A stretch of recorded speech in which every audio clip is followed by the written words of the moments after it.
आप सभी का हार्दिक स्वागत है आपके अपने YouTube channel Kautilya classes Hajipur में। बिहार में शिक्षा व्यवस्था में आमूल चूल परिवर्तन का दौर चल रहा है और इसी क्रम में आप सभी लोग जानते हैं कि आजकल सक्षमता परीक्षा काफ़ी चर्चा में है। ये सक्षमता परीक्षा क्या है ये आप सभी लोग जानते होंगे। बिहार में अब तक 3.5 लाख नियोजित शिक्षक जो कार्यरत हैं उन्हें राज्यकर्मी का दर्जा देने के लिए जो परीक्षा आयोजित की जानी है उसे बोलते हैं सक्षमता परीक्षा। हाल ही के दिनों में बिहार सरकार के शिक्षा विभाग ने बिहार में शिक्षा व्यवस्था में आमूल चूल परिवर्तन लाने के लिए, गुणवत्ता में सुधार के लिए बीपीएससी से शिक्षक बहाली का जो नियमावली बनाया है उसके अंतर्गत अभी तक 2 बहाली हो चुकी हैं। टीआरई 1 और टीआरई 2.0 और टीआरई 3.0 की परीक्षा मार्च में होनी है और टीआरई 4.0 की परीक्षा अगस्त में होगी। सवाल उठता है कि बीपीएससी ने जब 2 बैच परीक्षा लेकर उनके शिक्षक नियुक्त भी हो चुके हैं और बाकी जो नियोजित शिक्षक अभी तक कार्यरत हैं उन्हें मतलब कि राज्यकर्मी का दर्जा देने के लिए शिक्षा विभाग ने एक नियमावली बनाई है, बिहार विद्यालय विशिष्ट शिक्षक नियमावली 2023। और उसी नियमावली में यह साफ साफ लिखा हुआ है कि नियोजित शिक्षकों को राज्यकर्मी का दर्जा प्राप्त करना हो तो उन्हें एक परीक्षा से गुजरना पड़ेगा और उसी परीक्षा का नाम है सक्षमता परीक्षा। तो आइए हम लोग जानते हैं सक्षमता परीक्षा के बारे में। देखिए, सक्षमता परीक्षा क्या है? नियोजित शिक्षकों को राज्यकर्मी का दर्जा देने के लिए जो परीक्षा आयोजित की जाएगी उसे कहते हैं सक्षमता परीक्षा।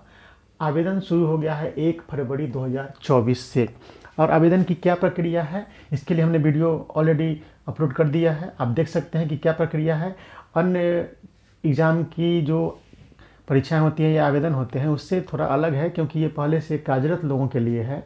तो इसका एप्लीकेशन पहले शिक्षक लोग डालेंगे और इनका एप्लीकेशन लॉगिन आईडी चला जाएगा डीओ कार्यालय में, डीपीओ स्थापना के मतलब लॉगिन आईडी में, और वहाँ पे डीपीओ स्थापना उनके सर्विस बुक आदि की जांच करेंगे और वैलिड होंगे तो उनका भरा हुआ एप्लीकेशन शिक्षा विभाग यानी कि बिहार विद्यालय परीक्षा समिति के लॉगिन आईडी में भेज दिया जाएगा।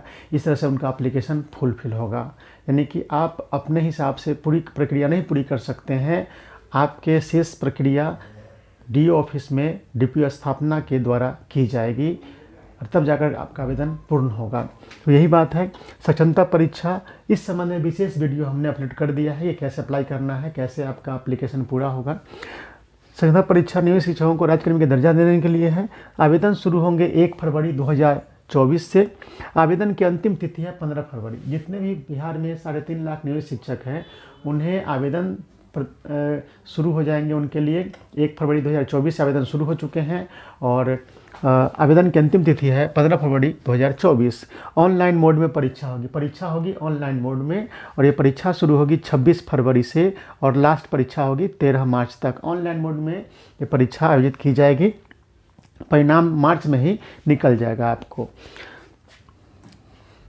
देखिए, ये जो परीक्षा होगी इसमें कुल 59 विषय होंगे, यानी 59 तरह के टीचर हैं, 59 विषय के में टीचर हैं। तो क्लास 1 to 5 में तो एक ही विषय होंगे, क्लास 1 to 5 में एक ही विषय होंगे। क्लास 6 to 8 में 8 विषय की परीक्षा होगी, यानी 8 विषय के टीचर होंगे क्लास 6 to 8 में, उनकी परीक्षा होगी।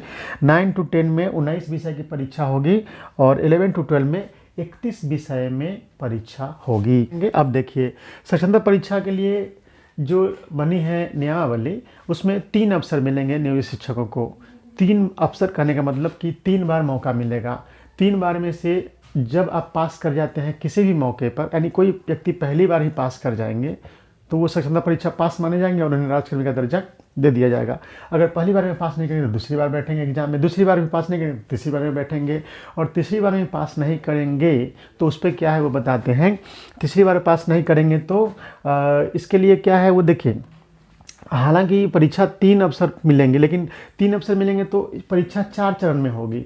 4 चरण में क्यों होगी? तो इसलिए कि शिक्षा विभाग का मानना है कि कुछ शिक्षक ऐसे होंगे जो किसी तरह से मतलब बीमारी या फिर किसी अन्य कारणों से छुट्टी पे हैं तो वो तीनों परीक्षा नहीं दे पाएंगे। तो उनके लिए जो बच जाएंगे ना लास्ट में, उनके लिए एक चौथी बार परीक्षा आयोजित की जाएगी। यानी एक टीचर को 3 मौका मिलेगा जरूर, लेकिन परीक्षा 4 बार होगी, क्योंकि अगर 3 बार परीक्षा हो चुकी होगी और तीनों बार में कोई ऐसे व्यक्ति जो छुट्टी पर हो या तबीयत खराब हो, मेडिकल में हो, तो ऐसे लोग के लिए चौथी बार एक परीक्षा आयोजित की जाएगी।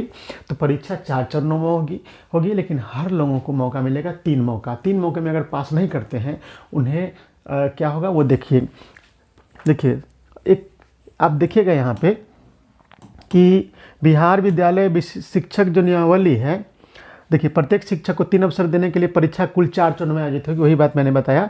और ये चारों परीक्षाएं शीघ्र पूरी होंगी। पहला चरण का परीक्षा जो है 26 फरवरी से शुरू हो रहा है, जो 13 मार्च तक चलेगी, ठीक है ना। अब देखिए यहाँ पर बताते हैं कि जो लोग पास नहीं करेंगे 3 बार में उनके साथ क्या होगा। तो इसके लिए देखिए बिहार विद्यालय विशिष्ट शिक्षक नियमावली 2023 जो बना है, उस नियमावली की कांडिका 4 को आप पढ़ सकते हैं। उसकी कांडिका 4 में लिखा हुआ है कि वैसे स्थानीय निकाय शिक्षक जो साक्षरता परीक्षा में शामिल नहीं होते हैं, जैसे बहुत सारे लोग हमारे संपर्क में जो भी नियोजित शिक्षक हैं वो कहते हैं कि हम परीक्षा में बैठेंगे ही नहीं, हमें नियोजित शिक्षक ही रहना है, हम परीक्षा नहीं देंगे। बहुत सारे लोगों का अपना अपना तर्क है। कुछ लोग कहते हैं कि हमारे 2 महीना बचा हुआ है, कोई लोग कहते हैं 2 साल बचा हुआ है। तो विभिन्न कारणों से वो कह रहे हैं कि हम परीक्षा ही नहीं देंगे, हमको रहना है इसी शिक्षक बन करके, यही शिक्षक बन करके। तो उनके लिए क्या है वो बता देते हैं हम। या जो 3 बार बैठ भी लिए और पास नहीं करेंगे उनके लिए क्या है, तो देखिए वैसे स्थानीय निकाय के शिक्षक जो साक्षरता परीक्षा में शामिल नहीं होते हैं या तीनों प्रयास में भी साक्षरता परीक्षा में उत्तीर्ण होने में विफल रहेंगे, उन पर निर्णय लेने के लिए, यह नियमावली के कांडिका 4 में कहा है, उन पर निर्णय लेने के लिए विभाग की समिति सरकार को आवश्यक अनुशंसा करेगी। यानी कि जो बिहार विद्यालय विशिष्ट शिक्षक नियमावली है उसकी कांडिका 4 में लिखा हुआ है कि जो शिक्षक नियोजित शिक्षक परीक्षा में शामिल नहीं होंगे या हुए 3 बार भी हुए और 3 बार में भी पास नहीं हुए, तो उनके लिए क्या किया जाएगा, इसके लिए एक कमेटी बनाई जाएगी। ये बात आपकी नियमावली में है और इसी नियमावली में जो बात कांडिका 4 में है उसी के आधार पर अभी हाल में आपने देखा है या नहीं देखा तो जान लीजिए कि विभाग ने एक समिति बनाई है जिसके अध्यक्ष हैं के पाठक जी और सचिव हैं कन्हैया प्रसाद श्रीवास्तव जी। इस समिति का गठन किया गया सरकार के द्वारा और इस समिति को 1 सप्ताह का समय दिया गया कि जो शिक्षक साक्षरता परीक्षा नहीं देंगे या जो देंगे और 3 बार में पास नहीं करेंगे उनके लिए अनुशंसा कीजिए।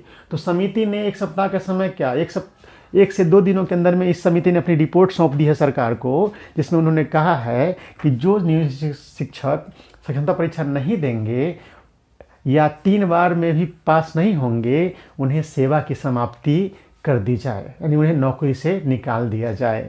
ये इस कमेटी ने सिफारिश कर दी है। लेकिन हाँ ध्यान रखिएगा, समिति की सिफारिश करने के बाद भी ये कहा गया है कि राज्य सरकार का निर्णय अंतिम होगा। यानी वो तो कोई भी कमेटी सरकार बनाती है तो सिफारिश करने के लिए बनाती है, जरूरी नहीं कि कमेटी की सिफारिश सरकार मान ही ले, अनुशंसा मान ही ले। इसलिए अभी ये जो मैटर है वो सरकार के पास है। यानी देखिए सरकार का निर्णय होगा अंतिम। यानी समिति तो अनुशंसा कर दी है कि जो शिक्षक परीक्षा में शामिल नहीं होंगे या जो शिक्षक 3 बार में पास नहीं होंगे उन्हें सेवा समाप्त कर दिया जाए। समिति अनुशंसा कर चुकी है, अब सरकार का निर्णय होगा अंतिम। समिति की अनुशंसा पर राज्य सरकार को आगे फैसला करना है।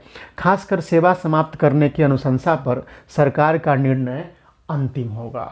यानी सेवा से निकाला जाए कि नहीं, ये फैसला किसको करना है, बिहार सरकार को करना है। जो अभी इस पर कुछ भी नहीं हुआ है, बिहार सरकार क्या करती है देखने वाली बात रहेगी। बिहार सरकार आखिरकार क्या निर्णय लेती है तो ये बाद में देखा जाएगा। सरकार जब निर्णय आएगी सरकार इस पर जो फैसला ले लेगी वो सब लोग जानेंगे ही आप लोग।